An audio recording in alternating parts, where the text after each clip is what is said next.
Assalamu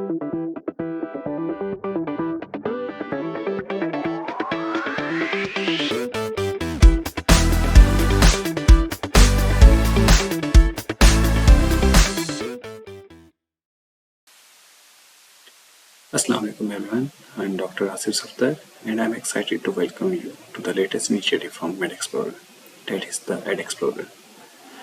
As a registered pharmacist in Pakistan and a lecturer at Capital University of Science and Technology, Islamabad, I have dedicated myself to the intersection of health and technology. Now with EdXplorer, we are bringing that dedication directly to you. Throughout my career, I have witnessed firsthand the transformative power of technology in healthcare. From optimizing patient care to streamlining processes, digital solutions hold immense potential. And with over 6 years of hands-on experience with SPSS, I understand the importance of data-driven decision making in this digital age.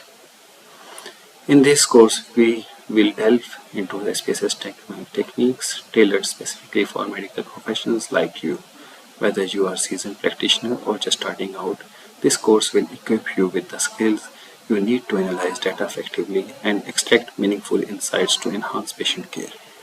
But EdXplorer is more than just a course, it's a community of passionate individuals driven to make a difference in healthcare through technology. Together we'll engage in interactive discussions, explore real-world case studies, and collaborate on projects that push the boundaries of what's possible. So whether you are ready to take your digital skills to the next level or just beginning your journey, I invite you to join me here at EdXplorer. Let's explore and learn and innovate together, shaping the future of healthcare one step at a time.